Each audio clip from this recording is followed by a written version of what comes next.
Donc j'ai le plaisir de recevoir à cette table ronde Jean-Christophe Alloué, qui est le président de la Fédération des chasseurs du Calvados, qui est une des fédérations, si ce n'est la fédération départementale la plus impliquée dans le label, à savoir qu'il y a une chargée de mission à plein temps, ici présente Thelma Le Boucher, et qui a lancé la création de collectifs de propriétaires, de plusieurs collectifs de propriétaires sur le territoire du département. Marine Loher, qui est responsable environnement au CNPF, Centre national de la propriété forestière, de Île-de-France et Centre Val-de-Loire. François Mercier, qui est agriculteur, céréaliculteur dans la Marne, qui a une ferme tout à fait originale, qui nous détaillerait les recoins. Et Carlos Otero Muelsa, qui vient de Madrid et qui est un historique, l'ancien jusqu'hier président du comité scientifique du label Wildlife Estate et qui nous apportera la perspective européenne sur le label et quelle manière est-ce qu'on peut s'inspirer de cette démarche ici en France. Je vais commencer par Jean-Christophe. Donc dans le département, je disais, beaucoup de propriétaires finalement sont impliqués dans le label. Donc comment est-ce que vous expliquez l'implication de ces propriétaires et de la fédération dans le label Territoire Faune Sauvage? Alors, en effet, nous avons plus de 5000 hectares labellisés dans le département. D'abord, vous m'entendez? On a plus de 5000 hectares labellisés dans le département. Alors, pour arriver à, je ne sais pas si c'est un succès, pour arriver à ce nombre d'hectares, il faut d'abord du dynamisme. Et le dynamisme, on l'a grâce à Thelma Le Boucher, quand même, je tiens à le souligner, qui travaille avec nous et qui a réussi avec sa gentillesse, sa volonté, son dynamisme, sa jeunesse à réunir tout un tas de propriétaires. Ensuite, il y a un autre terreau, il y a un terreau politique. Le terreau politique, c'est que dans le Calvados, on a deux collectivités locales qui préemptent, qui exproprient au motif que les territoires sont extraordinaires, c'est-à-dire qu'il y a des inventaires qui sont faits sur les territoires divers et variés, sur lesquels ils sont remarquables. Donc, pour cette raison, ils exproprient ou ils préemptent. Donc, ces deux collectivités locales commencent à inquiéter évidemment toute une série de propriétaires. Et ce qui est assez intéressant, c'est qu'à partir du moment où ils récupèrent ces terrains, en fait, les mares de gabion, évidemment, sont détruites. La biodiversité disparaît au motif de ronces. Enfin, le milieu s'assombrit, s'éteint totalement. Il est encombré. Et donc, évidemment, tous les propriétaires fonciers qui sont autour s'inquiètent. Il y a aussi une option politique, évidemment, puisque lorsque vous êtes propriétaire foncier, bientôt, la réglementation, on est tous très inquiets lorsqu'on est propriétaire, la réglementation... Alors, si pour... c'est pas pour étaler mon palmarès, mais voilà, on est sur une population qui tourne en moyenne entre 20 et 25 couples au 100 hectares depuis plusieurs années. On a eu des pics à 80, mais bon, c'est vraiment des pics, on ne va pas en parler, c'était exceptionnel. Et cette année, on se retrouve avec un indice de reproduction de 6,7, alors que la moyenne du département est à 3,4 ou 5. Ça prouve juste que les efforts, les aménagements agroécologiques qui ont été consentis sur mon exploitation, les perdrix, elles savent juste s'en servir. Elles ne sont pas idiotes. Merci. Donc Carlos, de votre côté, qu'en est-il? Donc, comme je disais, c'est un des précurseurs sur le question préliminaire. Préfère que je parle français ou anglais?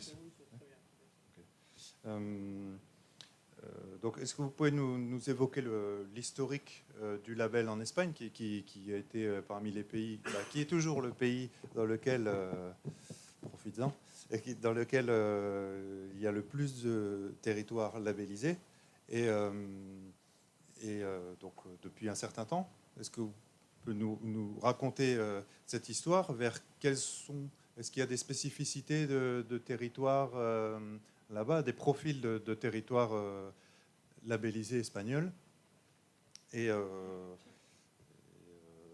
l'évolution sur ces dernières années? Merci Alessandre.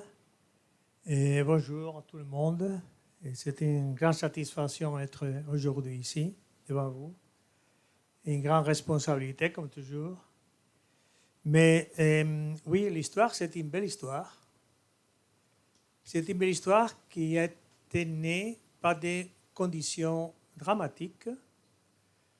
Et parce que, si vous me permettez, je vais remonter quelques années dans le passé pour expliquer l'origine.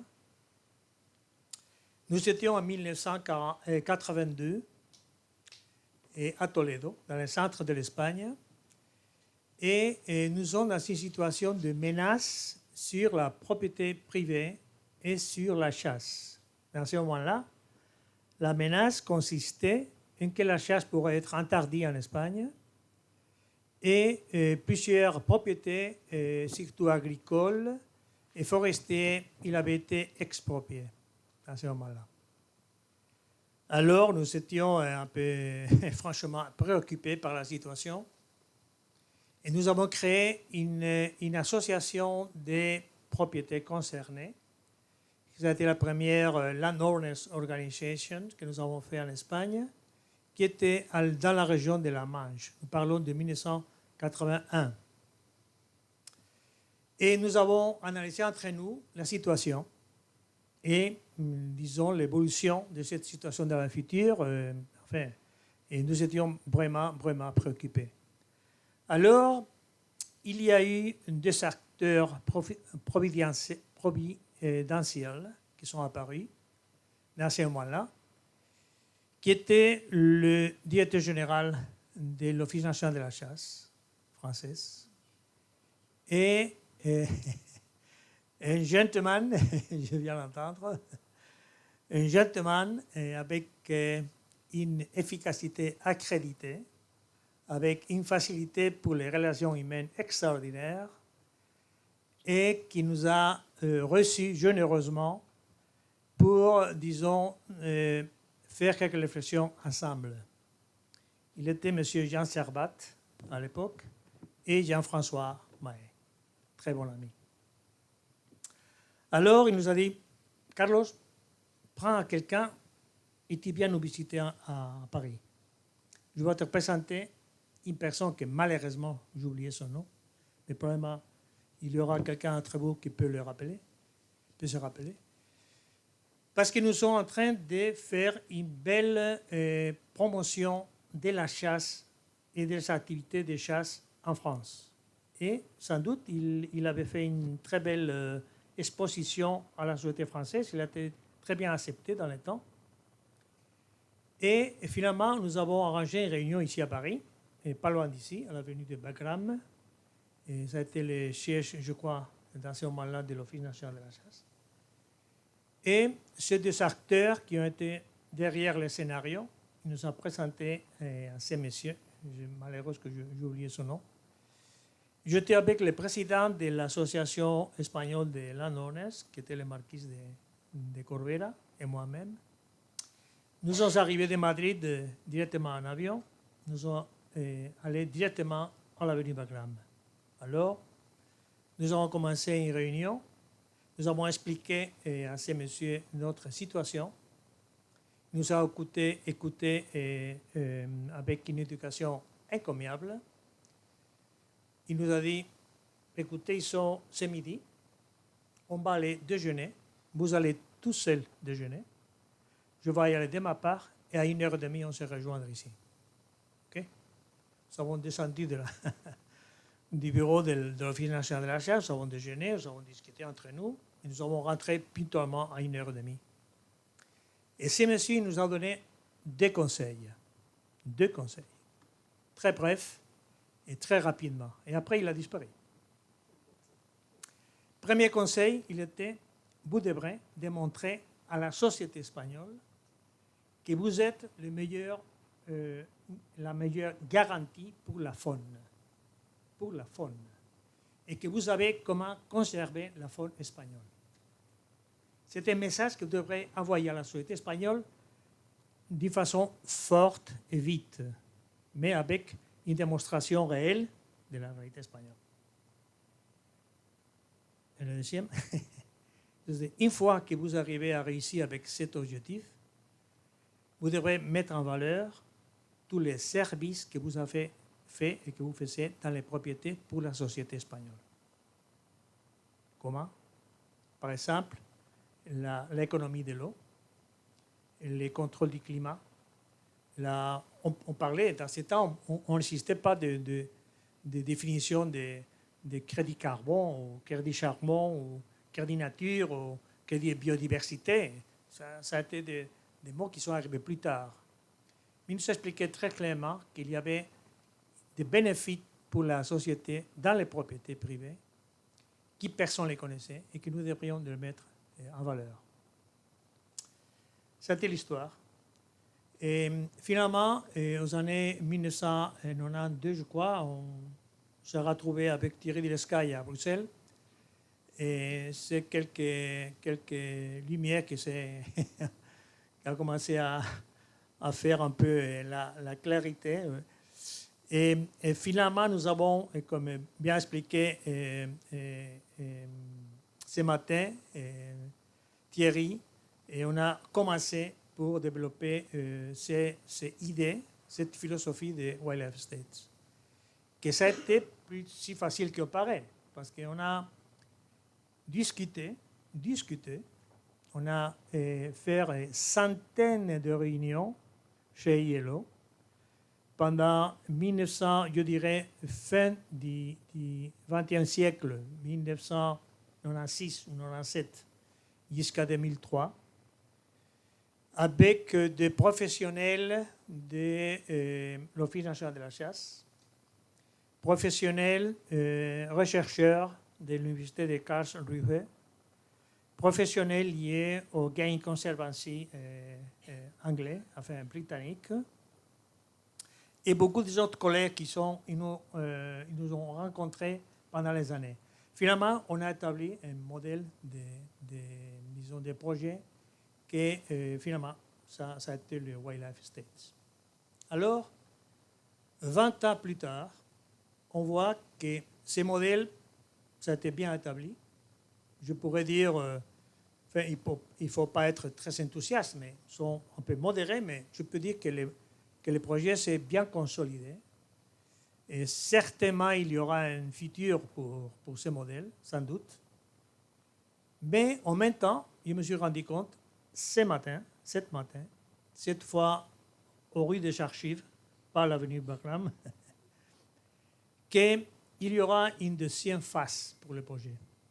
Aujourd'hui, je crois que ça a été Pierre Craig qui a dit que... Peut-être le garder pour... Oui, ok. Mais je veux dire, ce que j'ai réfléchi ce matin, qu'il y aura une deuxième partie pour l'histoire de Wildlife Estate. Je m'arrête maintenant.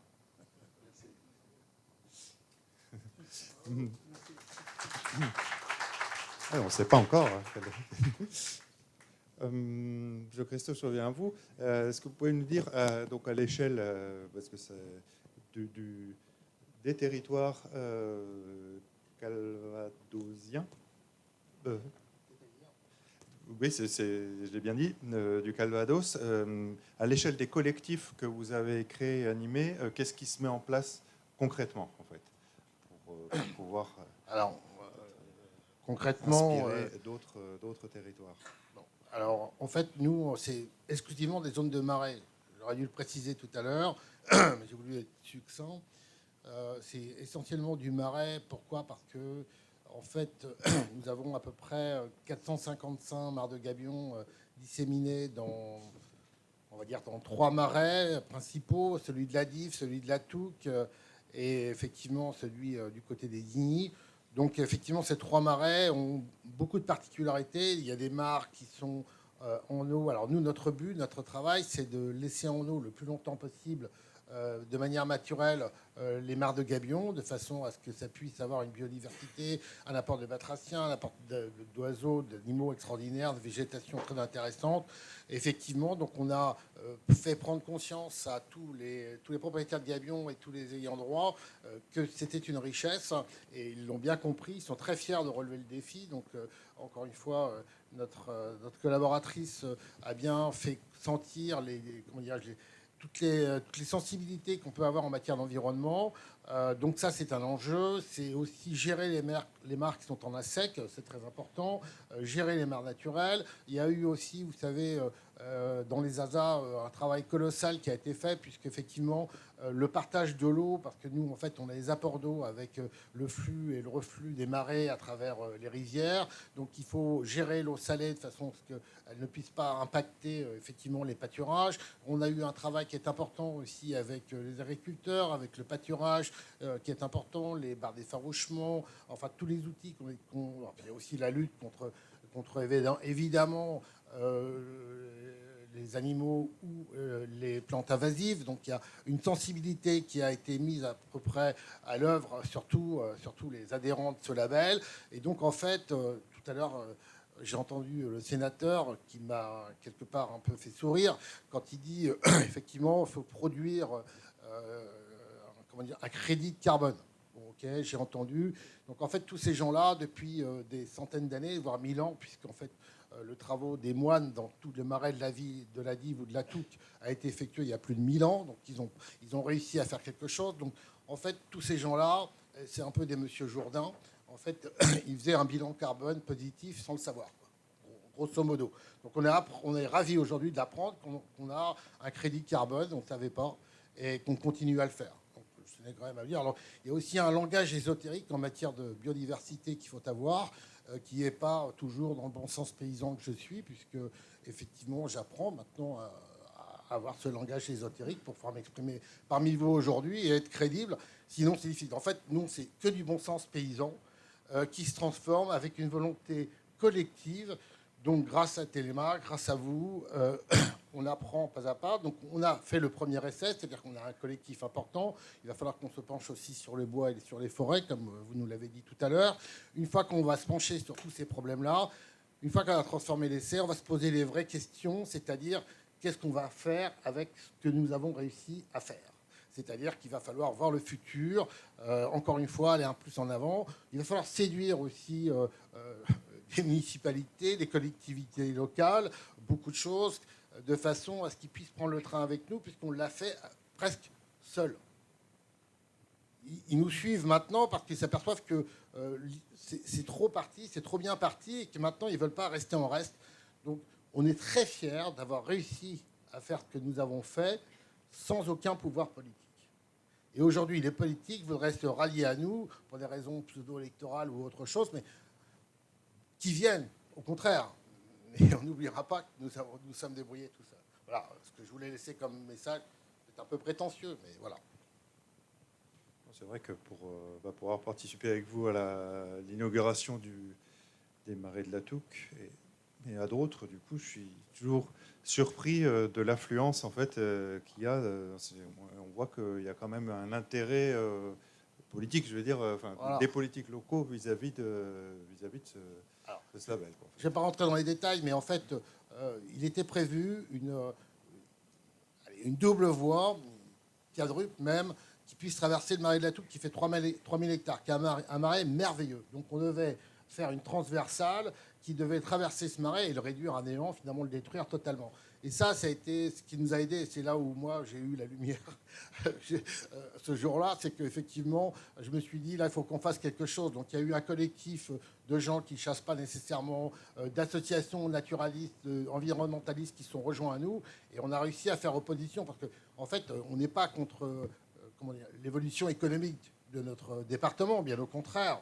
Nous sommes pour, mais ils doivent se faire en prenant compte des stratégies d'orientation environnementale, à savoir, il était très simple d'avoir une autre solution qu'on leur préconisait. Non, pour eux, effectivement, il fallait traverser la Touque. Donc ça a été ça le déclic. Et quand on a démarré tout ce label, effectivement, je peux vous dire qu'on a même eu des bâtons dans les roues, même de la politique d'une une collectivité locale à l'échelle du département, qui est pourtant, comme j'ai entendu un discours un peu politique ce matin, de droite ou de gauche, nous on s'en fout, on veut des gens qui soient de bonne volonté. Et là, en fait, oui, il y a une politique de droite qui a été faite et c'est là où est le problème, et vous le savez tous, c'est qu'en fait, il y a certains administratifs dans tous ces domaines-là qui sont effectivement dogmatiques et qui ont une couleur qui est plutôt verte foncée ou verte pâle et qui effectivement peuvent influencer certains élus sur certains domaines et qui font que notre principal problème, la principale difficulté, c'était celle-ci. Et donc maintenant qu'on a dépassé ce stade, les élus commencent à regarder effectivement les administratifs qui sont autour d'eux en disant tiens, c'est bizarre, vous nous avez raconté des choses et autres. Voilà, par exemple, aujourd'hui, il y a 3 jours, j'ai vu conseillère départementale qui m'a dit, mais vous comprenez, le jour où vous arrêterez d'arriver les sangliers, peut-être qu'il y en aura moins dans les endroits qui sont obscurcis et qui sont infiltrés chez nous.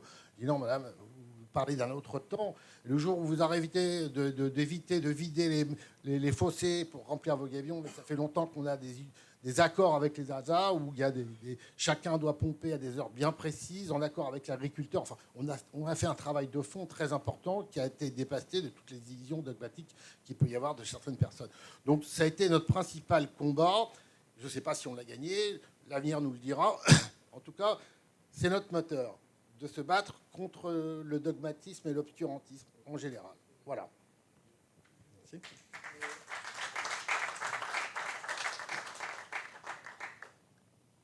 Je suis la boucle.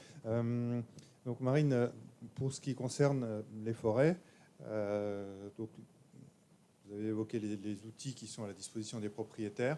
Quel peut être l'intérêt pour les propriétaires d'aller vers des labels, le label territoire de faune sauvage, pour les propriétaires et pour le CNPF? Alors, c'est un peu ce que je disais tout à l'heure. Il y a le côté à la fois vitrine et puis à la fois expérimentation, forêt-école aussi. On le sait aujourd'hui, et moi je m'en rends assez compte de plus en plus, c'est que quand il y a un propriétaire qui se met à se lancer dans une initiative, en fait, il y a quand même la curiosité des propriétaires voisins qui, au départ, pouvaient être peut-être un peu frileux, se poser des questions sur la portée de l'engagement, etc. Et c'est vrai que quand il y a un propriétaire qui commence à se lancer, on organise des réunions de vulgarisation chez ces propriétaires-là, on invite les voisins, on invite d'autres propriétaires. Et c'est vrai que ça favorise la multiplicité de ces actions. Par ailleurs, il y a aussi tout ce qui est accompagnement dynamique qu'on peut, nous, encourager aussi auprès des propriétaires. Donc c'est vrai que les quelques propriétaires qui se sont lancés, que ce soit en région centre ou en Île-de-France, on est en cours de proposer des diagnostics aussi un peu plus poussés, parce qu'on parlait tout à l'heure des inventaires de faune, de flore. Aujourd'hui, on a aussi besoin de montrer des outils que les propriétaires, en tant que gestionnaires forestiers, puissent s'approprier dans leur modalité de gestion. Et donc aujourd'hui, on déploie pas mal l'outil d'indice de biodiversité potentielle dans ces propriétés-là, qui leur permet à la fois d'avoir un état initial au moment où on vient le faire pour la première fois, de savoir quel est le potentiel d'accueil de leur forêt à l'instant T. Et ça pourra permettre, comme c'est un indicateur qui est reproductible, de le refaire dans 10 ans, dans 15 ans, dans 20 ans, et de voir quel est l'effet de leurs travaux, de la prise en compte des recommandations qu'on leur aura données à l'issue de ces diagnostics, pour voir justement l'efficacité de leurs travaux sur ce potentiel d'accueil. Voilà. Super. François, donc labellisé depuis pas très longtemps. Donc c'est une reconnaissance. Quelles évolutions désormais est possible? Quelles évolutions vous voyez par rapport au label? De quelle manière est-ce qu'il peut gagner en puissance, disons, et en reconnaissance, je dirais? Le label, déjà, était un sérieux coup de projecteur sur mon territoire qui me permet d'aller à la rencontre d'un certain public, des écoles, aussi des agriculteurs de ma coopérative, des élus de ma région. Et j'ai alpagué mon assureur il n'y a pas très longtemps en disant, voilà, j'ai un label européen, vous ne le connaissez pas, je vous le présente. J'ai mon exploitation qui est morcelée, j'ai des techniques culturales qui font que mon système est moins susceptible de subir les aléas climatiques, comme par exemple un orage de grêle ou des choses comme ça. Les bordures enherbées qui sont entre mon voisin et moi me mettent à l'abri d'un d'un accident de traitement, on appelle ça de moi vers mon voisin, de mon voisin vers moi. J'estime donc que mon exploitation est moins vulnérable à subir ce genre de choses. Je dis, faites-moi une petite heure, il se tourne et je reste chez vous. C'est comme ça. Tous les aménagements que j'ai consentis, il ne faut pas se leurrer, il y a un manque à gagner. Hein. Bon, je l'ai chiffré, c'est vraiment pas colossal, c'est pas dur à assimiler. Mon assureur, j'ai demandé 1 euro de l'hectare. Je ne l'ai pas assassiné. Les chasseurs qui œuvrent sur mon territoire, je leur ai dit, vous êtes contents, il est beau le territoire, il vous plaît? Bon, j'ai dit, si vous voulez continuer, il faut remettre 1 euro en plus. Je ne suis pas méchant, hein. Mais voilà, moi, mon exploitation, les aménagements consentis, ça m'occasionne un manque à gagner de entre 4 et 5 euros de l'hectare. Je peux les supporter, ce n'est pas le problème, je le fais avec plaisir, avec toute ma conviction. Mais il arrive un moment, il va falloir comprendre que ce n'est pas seulement l'agriculteur qui va devoir payer tout ça. La société civile en veut, tout le monde en veut, les chasseurs en veulent, les agriculteurs en veulent, mais ce ne sera pas nous les seuls à devoir payer au final. Donc c'est un levier, et le label me donne quand même ce petit pouvoir, ce petit poids en plus pour aller voir mes détracteurs. Et je rebondis, ce matin j'ai entendu tout un tas de choses. J'ai peut-être de la chance d'être dans une micro-région où on stocke déjà du carbone dans le sol depuis 2023. Grâce à l'initiative, pas de moi, mais de la coopérative dont je suis adhérent, par des actions qui sont la couverture des sols en hiver, la réduction des traitements, la réduction des gaz à effet de serre par divers leviers agronomiques, et aussi par la certification écologique, la certification environnementale, pardon. Et tout ça, c'est des leviers qui font que depuis 2023 maintenant, pour la première fois depuis 40 ans qu'on a commencé à faire ça, les aménagements consentis sur l'exploitation payent. Je ne gagne pas d'argent, mais ils sont vraiment rentabilisés. Juste par rapport à ça, François a écrit un petit livre qui s'appelle Déperdre autrement. Et qui est Déperdre facilement. Déperdre autrement. Pardon. Et qui est très bien dans le sens où il est exprimé concrètement que voilà, pour soulever ta barre de coupe, ça te prend 10 secondes, que ça te coûte 2,80 € par hectare. Enfin, c'est très pragmatique. En fait, on se rend compte que c'est pas idéologique tout ça. Exactement. J'ai juste vulgarisé ce que je faisais chez moi et je compare des fois le coût de mes aménagements au coût de boîtes de faisan que des sociétés achètent dans de l'éphémère, quoi. Et à mon voisin, il m'a dit mes chasseurs ils vont être contents cette année, je leur ai commandé 200 faisans. 200 faisans, avec ça, moi j'aménage une ferme de 200 hectares. Et la question que je me pose, qui peut te concerner, ou Marine, ou d'autres territoires, c'est pourquoi où se trouvent les leviers en fait économiques. Visiblement, en l'occurrence, tu expliques que c'est pas des leviers économiques ou des leviers de perte de temps, mais où se trouvent les leviers pour que les propriétaires s'engagent dans ce genre de dimension, quoi, en fait. Alors, il y a des leviers politiques aussi, mais est-ce que c'est économique? Alors, moi, à mon échelle, il faudrait renforcer, justement. Je n'ai pas accès aux instances nationales ni européennes, mais le point de blocage, il est clair, il est financier. Quand vous allez voir un agriculteur lui demander de ne pas cultiver 10 mètres carrés, on a l'impression de le saigner. Hein. C'est clair. Oui, en l'occurrence, tu mais les mentalités sont en train de changer, petitement, mais elles sont en train de changer. Il faut les encourager.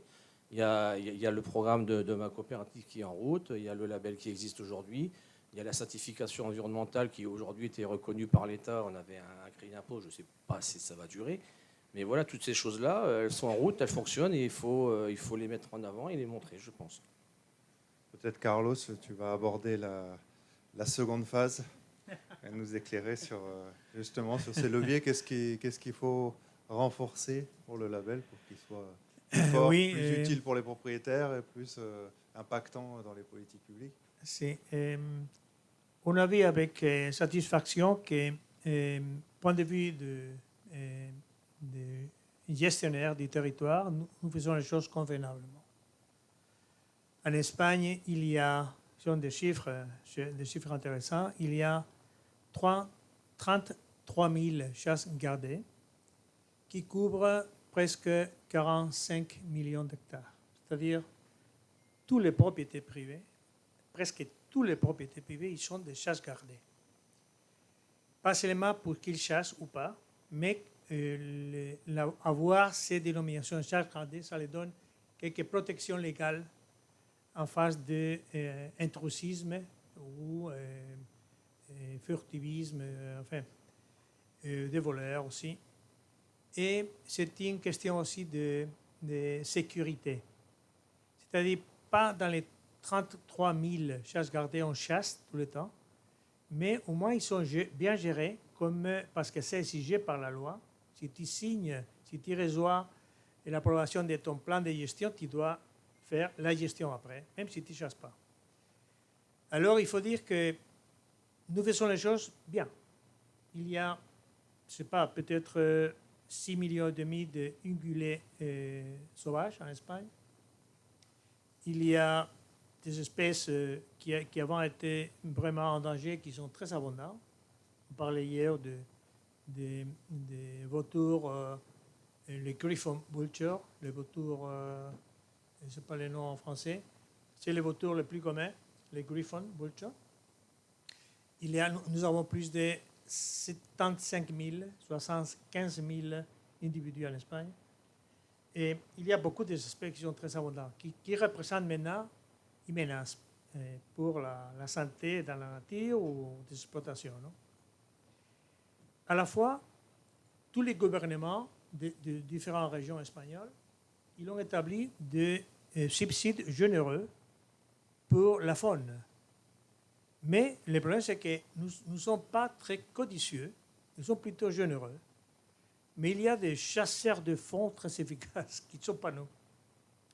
Et ces fonds, ils arrivent à les mains de tous les ONG de protection de la nature, mais pas propriétaires. Et nous gérons le Wildlife Capital, le Capital Wildlife, Capital Faune. Et il a été publié une étude récente de Deloitte, cette compagnie économique, qui a fait une étude sur ce qui représente la chasse en Espagne. Et les propriétaires de ces 33 000 chasses gardées, ils dépensent plus de 300 millions d'euros pour la gestion et la conservation de la faune sauvage, qui sont payés par nous. C'est-à-dire, nous avons été très bons dans cette chose, mais très mauvais pour la capture de faune, qui sont partis ailleurs. Alors, dans la deuxième phase du projet, nous devrions être plus malins. Je vois une chasse, une wildlife estate plus technifiée, et plus conscient de son protagonisme dans la nature, qui pense pas seulement en termes de wildlife, de faune sauvage, et qui pense aussi dans tous les services écosystémiques qu'il donne à la société. Quand nous avons commencé à développer le projet, et Thierry pourra aussi vous expliquer très, très bien, et nous avons nous-mêmes découvert des concepts, pas des ressources, mais des concepts que nous n'imaginons pas au début. Par exemple, les concepts de seuil de tranquillité. La tranquillité du territoire. Comment définir la tranquillité du territoire? Le plus productif, c'est un territoire tranquille.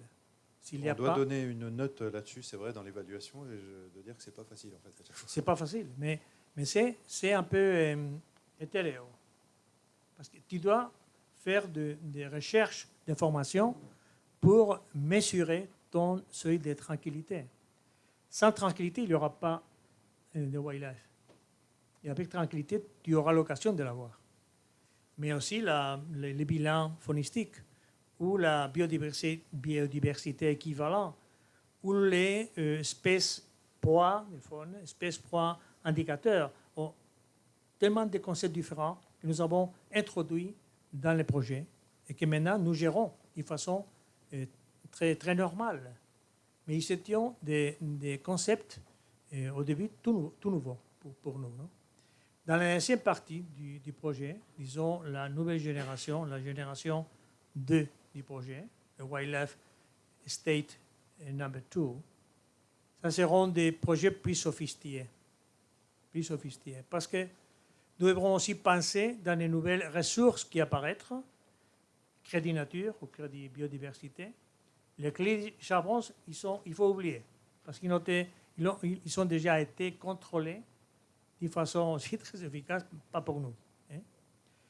Mais les nouvelles ressources qui apparaissent, nous devrons essayer de les avoir et de recevoir quelque chose de la part de la société, parce que nous gérons tellement de choses.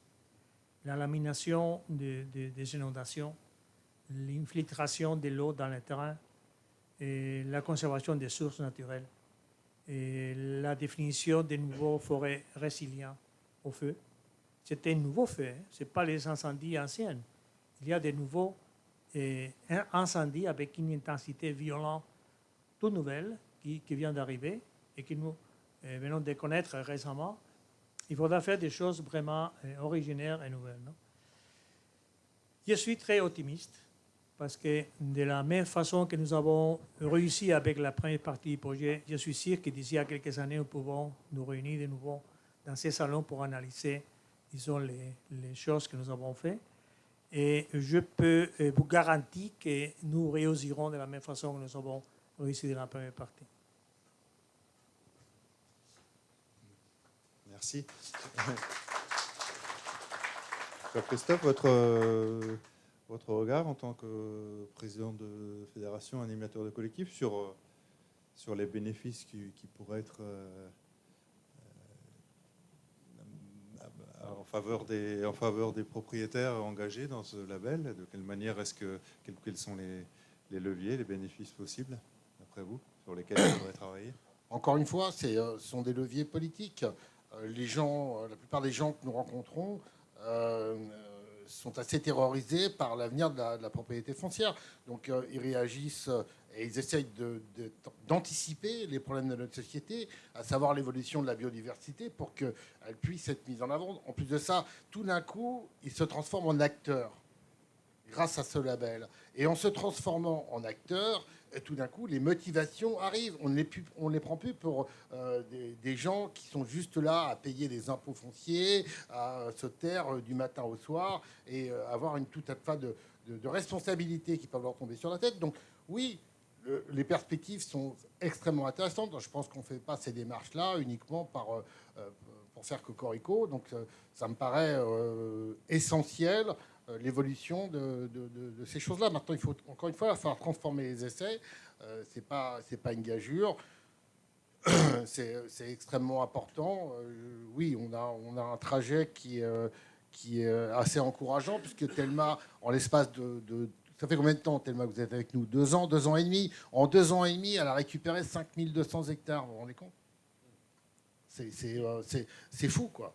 Et en plus de ça, on a à la porte un tas de gens. On aurait une seconde Thelma avec nous. Je pense qu'on pourrait doubler le nombre d'hectares dans le département d'une manière efficace. Et ça aussi, c'est important. Et je pense que les gens ne se réunissent pas uniquement pour boire un verre de champagne, éventuellement sur une inauguration. Non, non. Il y a du concret, il y a du réel. Il y a des différentes manières de gérer sa propriété. Il y a des gens qui sont les chevaux, des gens qui sont éleveurs de bovins, il y a des gens qui sont chasseurs, il y a des pêcheurs. Voilà, tout le monde est réuni socialement autour d'un projet d'évolution de la société, comme on a parlé ce matin, effectivement le réchauffement climatique, tout ça, tous ces gens sont très conscients. En plus de ça, le fait d'être propriétaire foncier, c'est aussi, c'est pas rien. Je sais que Saint-Exupéry a dit on n'hérite pas de ses parents, mais on gère le patrimoine de ses enfants. Je crois que c'est très important. C'est aussi la politique que nous, on a pour gérer le patrimoine de ses enfants. Parce que sincèrement, ceux qui veulent gérer le patrimoine de nos enfants aujourd'hui, qui n'ont d'ailleurs propriétaire de rien du tout en général, eh bien, je ne suis pas rassuré du tout. Voilà, donc on prend le défi. Je ne sais pas si vous l'avez indiqué, mais les collectifs que vous avez créés sont désormais partie prenante des réunions officielles dans les politiques de gestion des milieux aquatiques, en fait, de gestion de l'eau et milieux aquatiques. Les collectifs sont désormais acteurs intégral de ces réunions, quoi. Les ORE, dont on a parlé ce matin, sont aussi quelque chose de très important, parce qu'il va falloir mettre en place des ORE pour protéger justement le travail que nous avons effectué. Il va falloir aussi arrêter avec un système qui s'appelle les ENS. Il va falloir aussi arrêter avec tout un système de dire on va faire des pistes cyclables goudronnées à travers nos marais pour que les gens puissent regarder. Donc, attendez, c'est bon, on n'est pas aux zoos non plus. Et je crois qu'il faut préserver toute cette nature de manière importante. Donc les ORE, c'est un système qui va nous aider, sur lequel évidemment nous serons présents au prochain colloque concernant les ORE, et on va se pencher sur le problème. Tout ce que je sais, c'est qu'on en a parlé au Conservatoire littoral pour mettre des ORE en place et au département. Ils sont totalement opposés pour le moment. Évidemment, quand il y aura effectivement 5000 personnes, 5000 hectares, et puis il y aura 500 personnes quand ils viendront aux inaugurations, ils vont faire comme la dernière fois, ils vont doucement changer d'avis. Pour la petite histoire, grâce à notre action et à la vôtre, eh bien, le conseil départemental et le conservateur du littoral viennent à la Fédération des chasseurs dans 15 jours, ils n'ont jamais fait. Ils viennent en grande pompe pour essayer de comprendre le label et venir éventuellement y adhérer. Voilà, c'est la nouveauté, c'est eux qui viennent vers nous maintenant, et donc c'est l'essentiel, on a réussi le premier essai, donc évidemment on ne va pas fermer notre porte, ça serait complètement stupide. Voilà, donc, oui, c'est pareil, beaucoup de je pense perspectives. que c'est un levier de discussion supplémentaire, comme François qui est là ça pour discuter avec son assureur ou ses chasseurs. Là, vous pouvez dire, vous avez ça, nous on a ça. Oui. L'avenir nous dira si on a fait le bon choix, si on a fait... bon, voilà, on est dans l'expectative, on ne sait pas où on va actuellement, on le sait tous. En tout cas, nous, on continue, on trace la route. Est-ce que vous voulez rajouter quelque chose sur comment pouvoir faire évoluer le label de votre point de vue, ou on peut passer les questions, l'heure tournant, on peut passer les questions à la salle?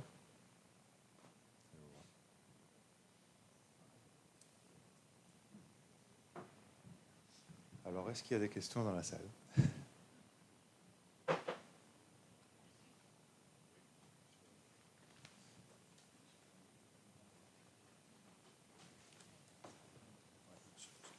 Merci pour Jean-Christophe, peut-être.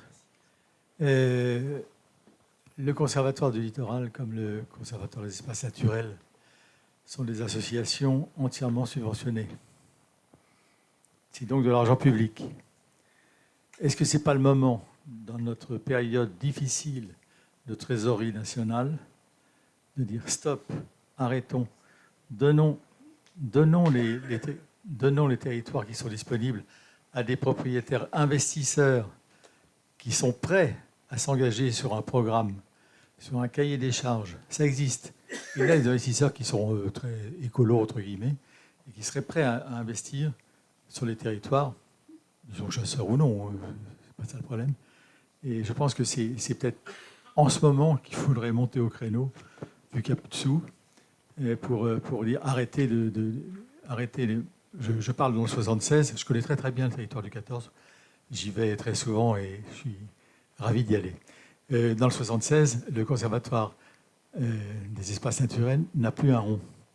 Ils n'ont plus d'argent. Pourquoi? Parce qu'ils ont investi, ils ont bouffé toute leur trésorerie en achetant des territoires et maintenant, ils licencient leurs salariés. Tout ça. Bon, je pense qu'il faut arrêter ça et c'est à nous, acteurs privés, peut-être d'aller voir les politiques ou les ministères peut-être du budget, et leur dire arrêtez de subventionner, on est prêts, nous, à prendre le relais et à travailler sur ces territoires. Tout à fait d'accord. On ne va pas renier le travail du conservatoire littoral. La France a été défigurée par des promoteurs, notamment sur son littoral, d'une façon quand même relativement intense. C'est dommageable, on ne peut pas dire le contraire. Donc le conservatoire littoral a mis un coup d'arrêt à ces structures pour protéger tous nos rivages.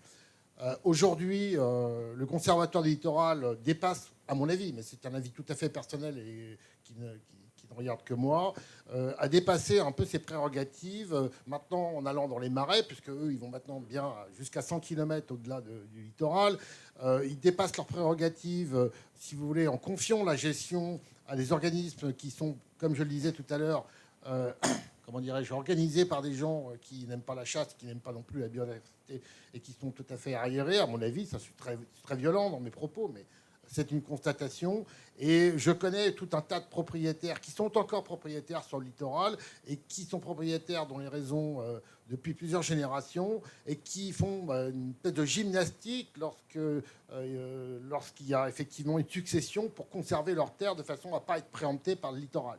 Et ces gens-là sont très fiers de leur propriété et font partie en fait des propriétaires qui sont déjà présents et qui préservent la biodiversité, qui adhèrent à notre label et qui veulent continuer à être propriétaires. Alors, quelle est l'utilité de préempter sur des gens qui ont même une politique, qui a la même politique que le littoral? D'abord, zéro. C'est idiot, c'est de l'argent public dépensé pour rien. Ensuite, deuxième chose, effectivement, moi je siège au SAFER et à la Chambre d'agriculture. Je m'aperçois que même les terres qui valent pas grand-chose valent beaucoup d'argent parce qu'effectivement le prix du foncier est toujours très cher et qu'il y a tout un tas de gens qui achètent du foncier sans éventuellement un retour d'investissement ou alors sur 40 ou 50 ans.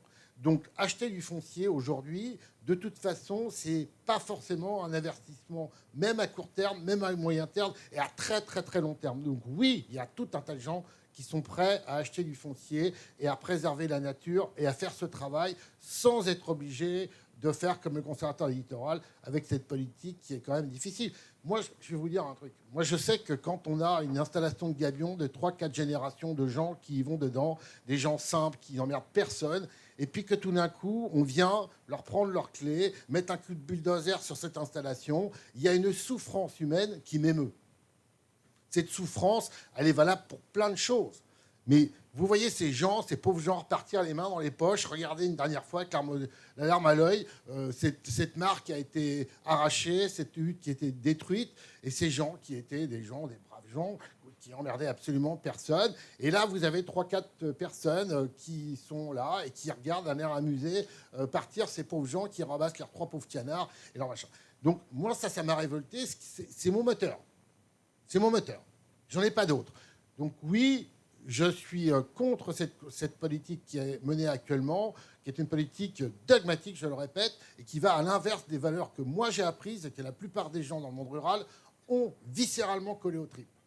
Voilà pourquoi je me bats.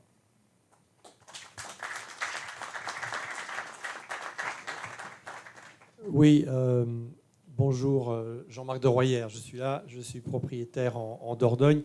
Merci pour vos témoignages et puis bravo pour vos combats, chacun. Enfin, en tout cas, merci de les partager avec nous. Moi, j'avais une question peut-être pour le Calvados, parce que c'est assez loin de chez moi. Je ne sais pas si ce que vous faites dans le Calvados est ou pas reproductible dans d'autres départements avec le chargé de mission. Et je ne sais pas quel est ce que la Fondation Sommer en pense. Est-ce qu'on a affaire à un écosystème qui est très particulier, c'est adapté aux conditions locales, ou est-ce que c'est quelque chose qu'on peut envisager de déployer dans d'autres départements ou d'autres régions françaises ?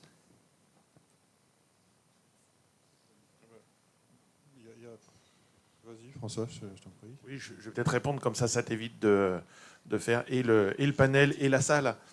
En fait, donc François Ness, à l'OFB, je fais partie du comité de sélection du label pour la France. La réponse est oui. En fait, les caractéristiques du foncier en France font qu'on a beaucoup de petites propriétés et on a un certain nombre de territoires en France où finalement on peut avoir des projets qui permettent à différents propriétaires, sous la dynamique, par exemple d'un collectif de chasseurs ou d'une collectivité, on a la possibilité que ces propriétaires se regroupent et puissent développer un projet en commun. Et en l'occurrence, c'est vrai que la structure foncière des marais s'y prête vachement, et les enjeux qui peuvent exister sur des marais s'y prêtent énormément, parce que de tout temps, la gestion a été collective, ne serait-ce que pour le partage de l'eau et pour l'accès aux parcelles, pour les activités de pâturage, pour les activités de chasse.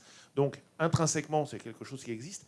Mais aujourd'hui, on a aussi des projets qui se développent, notamment dans des territoires de garrigues, où le parcellaire est très petit, où les habitats, où les actions de gestion des habitats ne peuvent se faire que de façon collective, et où, de fait, on a aussi des candidatures qui remontent sur des territoires comme ça, collectifs. Ça peut aussi se faire sur des territoires forestiers, avec des parcelles qui sont donc des parcelles, enfin des conglomérats de parcelles où il n'y a pas une propriété de 50 hectares, 100 hectares d'un seul tenant, mais plutôt plusieurs parcelles les unes à côté des autres, plusieurs propriétaires, et que ces propriétaires trouvent un enjeu à travailler collectivement sur le sujet.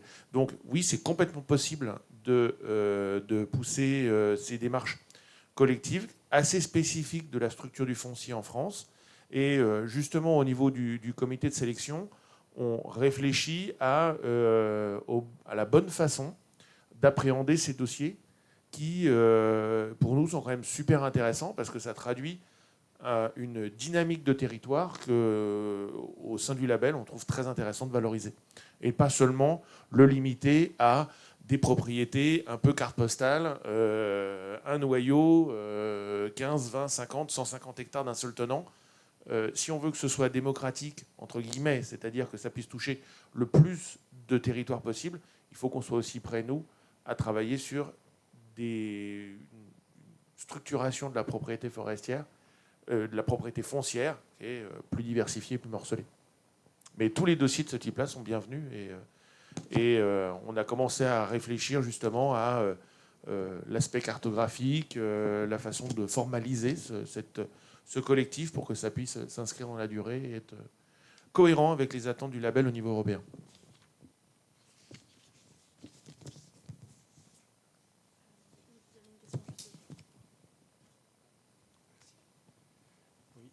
Philippe Vectin, moi je suis de Haute-Garonne. Et j'entends que l'investissement foncier rural est sans rentabilité ou rentabilité très faible, voire négative. Alors il y a un phénomène nouveau chez nous en tout cas, ce sont les projets agrivoltaïques. Parce qu'aujourd'hui, moi dans mon secteur, les terres agricoles, le prix des terres agricoles c'est environ 10 000 € l'hectare, disons. Et on promet à un propriétaire, les entreprises qui font de l'électricité avec des panneaux photovoltaïques promettent des loyers de 3 000 à 4 000 € par hectare et par an. Alors la rentabilité, voyez-vous, elle est très forte, au contraire. Et évidemment, ces domaines agrivoltaïques sont clôturés. Ils ne sont évidemment pas favorables à la biodiversité. Alors quel est votre positionnement sur ce sujet agrivoltaïque qui prend une ampleur extraordinaire, hein. Moi, je suis à la CDPNAF de Haute-Garonne et je peux vous dire qu'on examine. Maintenant, on n'est plus à une demi-journée de réunion par mois, mais à une journée et demie par mois, tellement il y a de projets.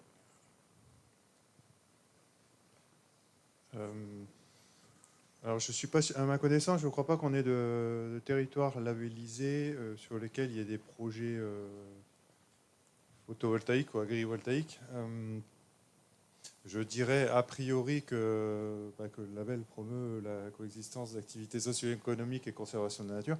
Et donc, je pense que c'est une question aussi de volume de place. Je pense qu'un territoire de 100 hectares sur lequel il y a un projet de 1 ou 2 hectares, à mon avis, ça rentre dans les cadres sans trop de problème. C'est une question de volume.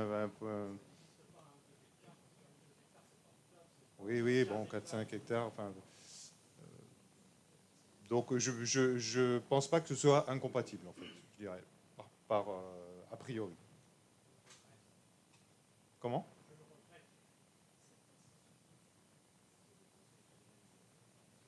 Oui, juste un mot.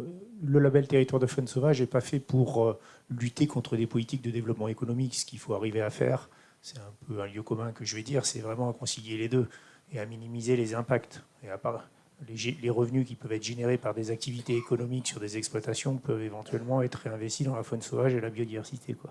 Mais il n'y a pas d'avis pris par notre comité sélection sur cette thématique photovoltaïque, voilà, particulièrement. Non, il n'y a pas un avis systématique dessus, quoi. Les dossiers sont jugés au cas par cas, un petit peu comme en CDPNF, mais voilà, il n'y a pas d'avis négatif a priori.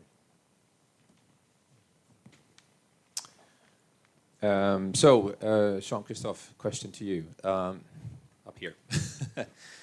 Sounds like you've been very successful and you're quite progressive in the work in Calvados when it comes to using tools and sort of are very forward-leaning in your work. You also spoke about the importance of making sure that you can hand over your land to the next generation. So a question for you is, what kind of tools and digital tools and technologies are you using on your land to manage, to do hunt management? Qu'est-ce que vous avez comme outils digitaux, en fait? J'interviens un petit peu, Alexandre. Quels sont les outils digitaux ou nouvelles technologies que vous utilisez dans votre collectif? Est-ce que vous avez connaissance de ça pour mieux gérer vos territoires? Notamment la chasse aussi. Oui, c'est assez...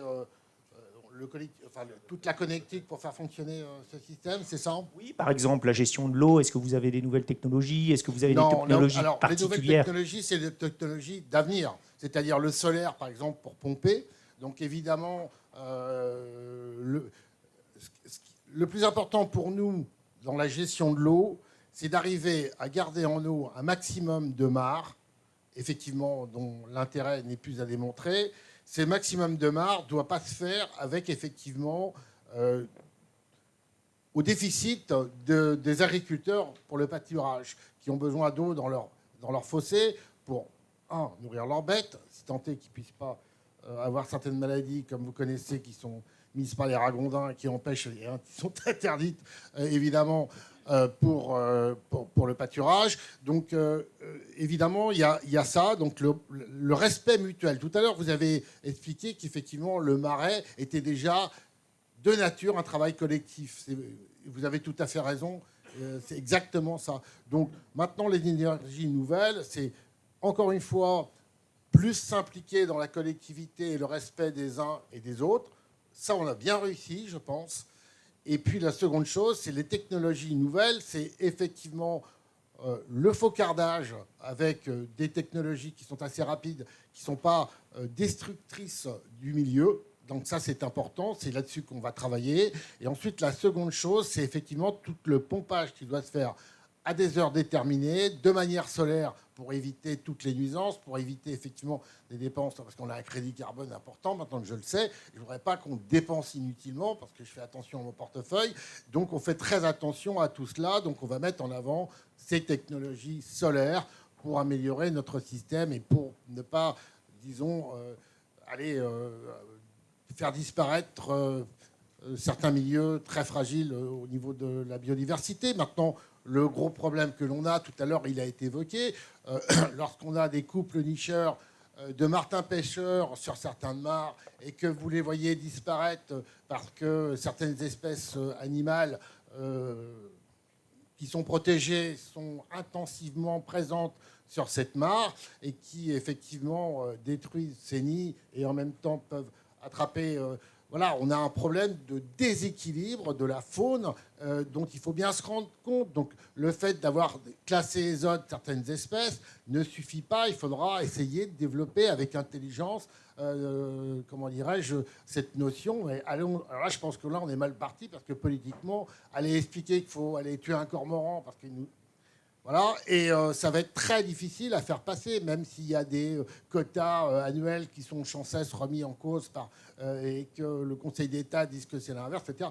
Non, il y a un déséquilibre certain de la faune à certains endroits qui empêche le développement de la biodiversité et des espèces qui sont en voie de difficulté, voire très rares, qui ne pourront pas se développer dès lors où d'autres espèces sont envahissantes. Enfin, tout le monde le sait, c'est une logique, mais seulement il ne faut pas le dire. Donc ça aussi, ça fait partie des choses qu'il va falloir développer.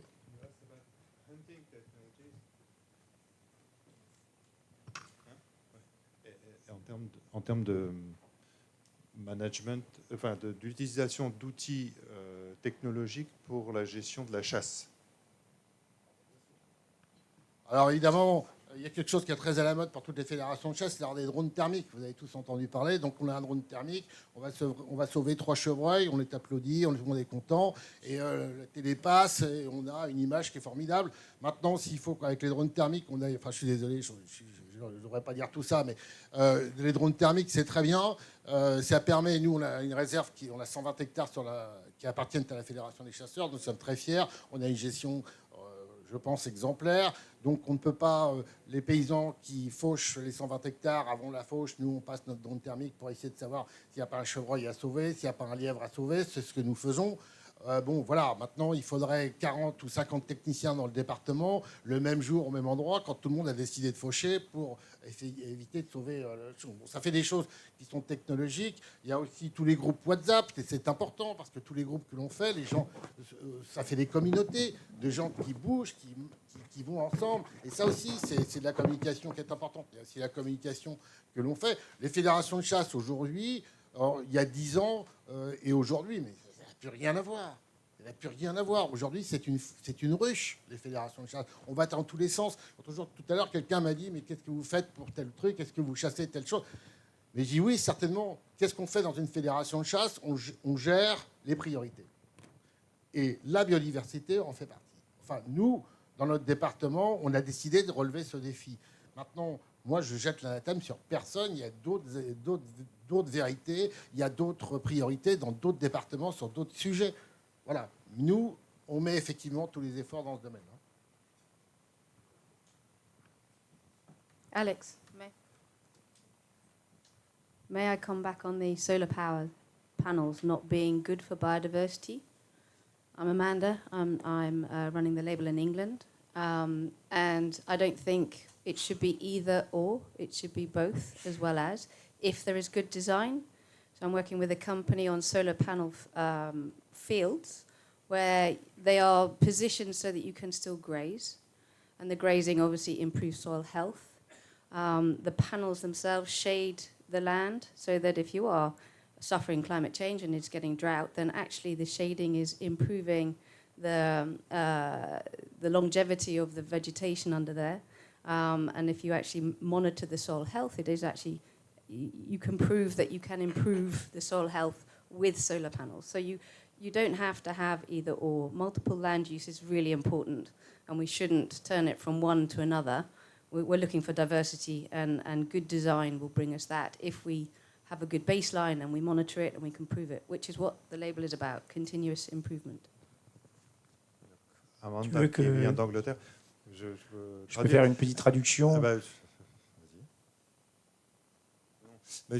Donc, Amanda, qui est la déléguée anglaise pour le label, démontre à travers le positionnement aussi que le label fonctionne, en l'occurrence de manière à peu près similaire en France qu'en Angleterre, où il est autorisé le développement de projets photovoltaïques sur des territoires qui peuvent être labellisés, dans le sens où, et il y a aussi beaucoup d'expérimentations dans ce sens-là en France, où l'agrivoltaïsme peut, dans certains cas, également procurer de l'ombrage. Alors moi qui viens du sud de la France, il y a beaucoup d'essais là-dessus, sur les ombrages qui permettent finalement d'améliorer les conditions de production, en fait, dans certains cas.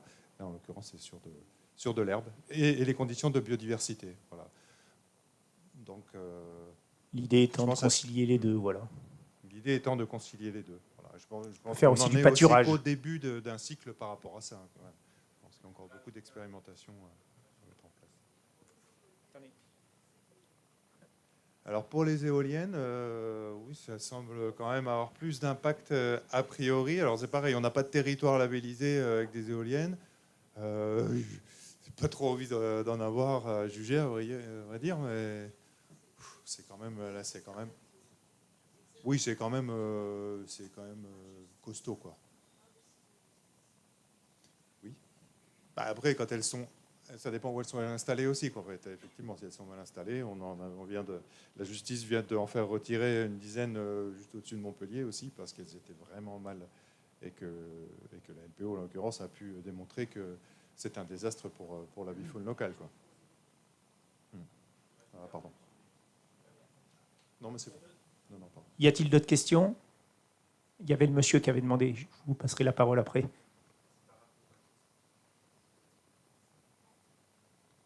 Oui, bonjour. Y a-t-il, Xavier Dubrac pour l'Île-de-France, y a-t-il pour la sélection de vos dossiers de label, y a-t-il des surfaces minimales, que ce soit en plaine ou en forêt, à partir desquelles le dossier est jugé plus intéressant qu'un autre, on va dire? Ça répond à la question de la morcellisation, où on peut avoir des petites surfaces finalement, mais qui peuvent être très intéressantes dans des tissus en particulier très urbanisés.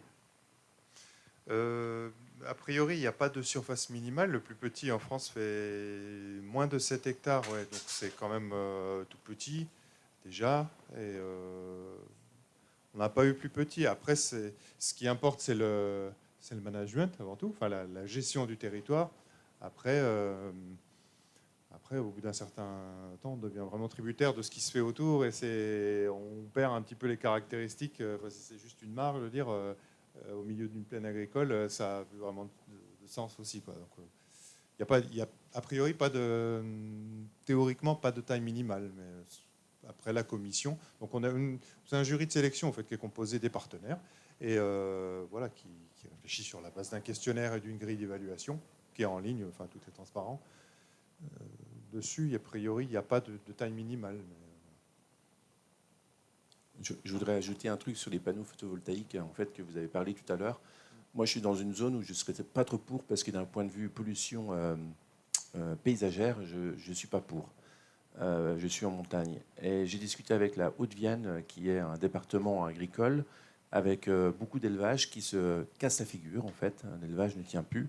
Et la Chambre d'agriculture a fait le choix, qui n'était pas trop pour, mais a fait le choix pour maintenir une agriculture d'élevage, une agriculture avec des prairies, que si quelques panneaux pouvaient sauver quelques éleveurs financièrement, au lieu qu'ils arrêtent complètement, eh ben, si ça peut aider, ben, tant mieux. Et donc, ils ont fait le choix de faire quand même une politique pour les panneaux, tout en préservant la nature, tout en préservant les haies, etc., tout en préservant les bosquets, pour maintenir une agriculture au lieu qu'il n'y ait plus rien du tout, qu'il n'y ait que de la friche et des mono-espèces qui poussent, quoi. Voilà, c'était un complément. Venant des chambres d'agriculture et on a travaillé notamment dans les CDPNAF, tout ça, le point de bascule, effectivement, auquel on prenait attention, c'est le fait qu'un projet pour des exploitations viticoles dans le sud de la France, que le projet photovoltaïque ne fasse pas finalement mettre un coup de poignard final à l'exploitation et que l'exploitant agricole arrête finalement l'exploitation pour se consacrer. C'est juste, voilà, c'était juste le point d'alerte en fait qu'on avait par rapport à ça. Y a-t-il encore des questions? Écoutez, je vous remercie.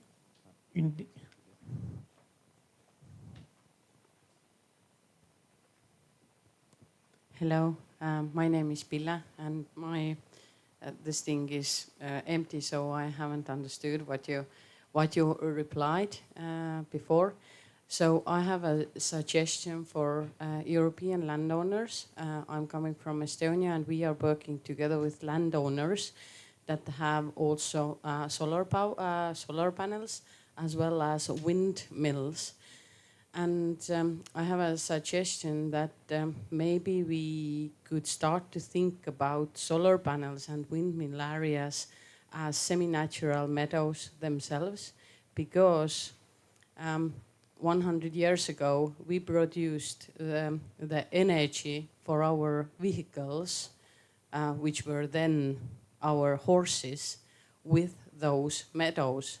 And now, today, we have those solar panel areas which similarly produce the energy for our vehicles, which are now cars. And underneath those solar panels, we can have sheep hurdle, we can have blueberry bushes. We are trying to engage our landowners in the way that they can have both. They can have agriculture, meadow species, as well as energy out of them.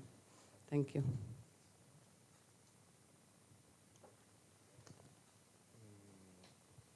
Oui, c'est de considérer en fait finalement les panneaux solaires et d'autres, les windmills, hein, donc les éoliennes, comme étant des sources de revenus, comme des prairies naturelles, et de concilier les deux, d'arriver à concilier les deux et de passer dans de la pluriactivité, si j'ai bien compris vos propos. Y a-t-il une dernière question? Écoutez, je vous remercie. Je vais appeler Jürgen Tack avec moi à la tribune pour la conclusion. Je vous remercie beaucoup de les applaudir.